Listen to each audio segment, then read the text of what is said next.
Shalom saudaraku yang dikasih Tuhan, kembali kita akan bersama-sama belajar firman Tuhan.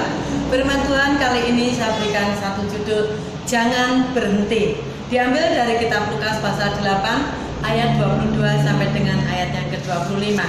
Saudara-saudaraku, kebanyakan orang mengharapkan hal-hal indah di dalam mengiring dan melayani Tuhan. Mereka mengharapkan kesembuhan manakala mereka sakit. Mereka mengharapkan diberkati, doa selalu dijawab. Ya, itu boleh-boleh saja. Tetapi kita harus menyadari akan realita hidup. Tuhan tak pernah janji langit selalu biru. Dan Tuhan pun tak pernah janji jalan selalu rata. Kadang sesuatu yang tidak kita harapkan terjadi, sehingga kita mulai mempertanyakan di manakah Tuhan. Dan kita mulai meragukan akan keberadaan dan kuasa Tuhan. Nah, sekarang yang menjadi pertanyaan kita, bagaimana sikap yang tepat ketika kita memutuskan untuk mengikut atau melayani Tuhan? Saudara, ikut Tuhan bukan berarti tanpa pergumulan. Ikut Tuhan kita harus berani ambil risiko. Di dalam ayat yang ke-22 kita akan baca bersama-sama Lukas pasal 8 ayat yang ke-22. Pada suatu hari Yesus naik ke dalam perahu bersama-sama dengan murid-muridnya, dan ia berkata kepada mereka, "Marilah kita bertolak ke seberang danau." Lalu bertolaklah mereka. Sekali lagi, ikut Tuhan bukan berarti tanpa pergumulan. Ikut Tuhan harus berani ambil risiko. Saudara, Tuhan sebagai pribadi yang Maha Tahu, Dia adalah inisiator perjalanan kehidupan kita. Tuhan mengerti apa yang akan terjadi nanti, dan Ia tahu bakal ada badai. Ia berkuasa menahan atau mengalahkan badai itu. Namun di dalam ayat ini, namun itu tidak Dia lakukan. Berjalan, mari kita berjalan, bertolak ke seberang. Saudara-saudara, realita hidup harus dihadapi. Realita hidup harus dihadapi. Karena apa?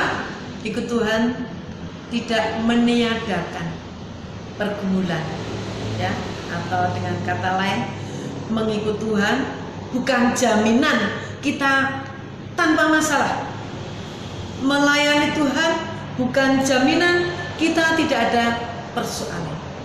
Tetapi kebenarannya adalah bahwa pergumulan tidak punya kuasa untuk menghentikan langkah-langkah kita di dalam mengikut Tuhan. Sebab itu saudara, jangan kaget ketika saudara memutuskan untuk lebih berkomitmen dengan Tuhan. Karena apa? Di depan sana ada banyak pergumulan, itu pasti. Dan jangan pernah lari dari pergumulan itu. Hadapi pergumulan dengan satu keyakinan. Apapun pergumulan itu, Dia tidak punya kuasa untuk menghentikan langkah kita di dalam kita mengikut Tuhan. Saudara, jangan berhenti sekalipun kondisinya semakin sulit.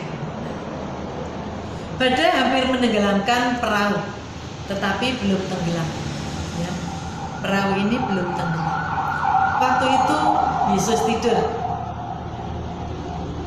Kadang hidup begini-begini terus, masalah tak kunjung berhenti.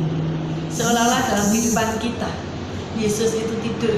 Dia tidak pernah respon dengan masalah yang kita hadapi. Namun saudara, perlu kita catat bahwa di dalam badai, Yesus bertanggung jawab apapun yang terjadi. Perlu kita catat. Walaupun perjalanan hidup itu terasa berat, tertatih-tatih, namun perlu kita yakini, kita harus senantiasa menyadari bahwa Tuhan menyertai kita. Dia bertindak tepat waktu, sehingga kita diselamatkan dan perahu hidup kita tidak pernah tenggelam. Nah, saudara-saudaraku, yang perlu kita perhatikan, yang terakhir pada bagian 3, Tuhan bertindak tepat waktu. Kita akan baca ayat 23 sampai dengan ayat yang ke-25. Apakah betul Tuhan itu bertindak tepat waktu? Dan ketika mereka sedang berlayar, Yesus tertidur. Sekonyong-konyong turunlah tofan ke danau, sehingga perahu itu kemasukan air dan mereka berada dalam bahaya. Sekonyong-konyong turunlah tofan ke danau, sehingga perahu itu kemasukan air, perlu catat, dan mereka dalam bahaya. Saudara, di dalam mengiring Tuhan, kadangkala kita menghadapi seolah bahaya besar menerpa kehidupan kita. Namun perlu kita yakini bahwa di mata Tuhan tidak ada yang kritis. Di mata Tuhan tidak ada yang kritis. Alkitab mencatat, dan mereka berada dalam bahaya. Ayat yang ke-24, maka datanglah murid-muridnya membangunkan dia, katanya, Guru, Guru, kita binasa. Nah, ini yang dirasakan para murid. Mereka ketakutan. Karena apa, saudara? Yang terjadi, perahu itu dimasuki air. Mereka sudah membuang beban-beban yang ada dalam perahu itu. Namun rupanya badai topan itu belum berhenti, dan air mengamuk, air masuk ke dalam perahu mereka. Dan mereka katakan, Guru, Guru, kita binasa. Bukankah kadang-kala dalam kehidupan kita seperti itu?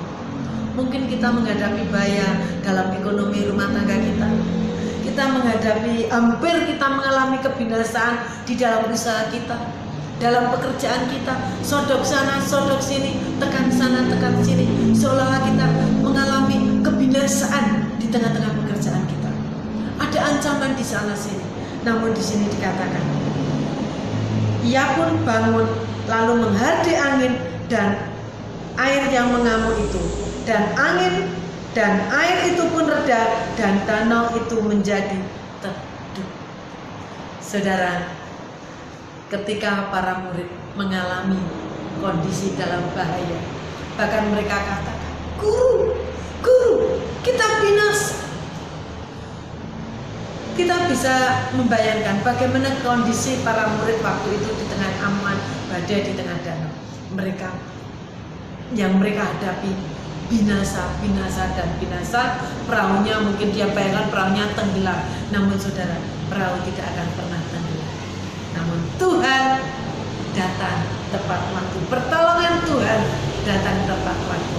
Perlu kita garis bawahi, di mata Tuhan tidak ada yang kritis. Di mata Tuhan tidak ada sesuatu pun yang membahayakan kita. Karena apa? Karena Tuhan Yesus bertanggung jawab penuh atas kehidupan kita. Kalau Tuhan mengajak kita untuk maju, untuk berjalan, untuk melangkah, perlu kita yakini bahwa Tuhan pasti bertanggung jawab apapun yang terjadi di tengah perjalanan kita. Puji Tuhan, Tuhan Yesus memberkati. Maju terus, tetap semangat di dalam mengiring dan melayani Tuhan. Tuhan Yesus memberkati kita semua. Mari kita masuk dalam doa. Terima kasih Tuhan untuk firman. Biarlah firman-Mu malam hari ini Tuhan boleh mengingatkan kepada kami akan keberadaan Engkau di dalam setiap kehidupan kami. Walaupun saat ini Tuhan kami menghadapi permasalahan yang begitu besar menurut ukuran kami, namun kami percaya Tuhan bahwa firman-Mu mengingatkan kami, Engkau bertanggung jawab penuh untuk setiap permasalahan yang kami hadapi, sehingga kapal kehidupan kami tidak akan pernah tenggelam. Terpujilah nama-Mu Tuhan.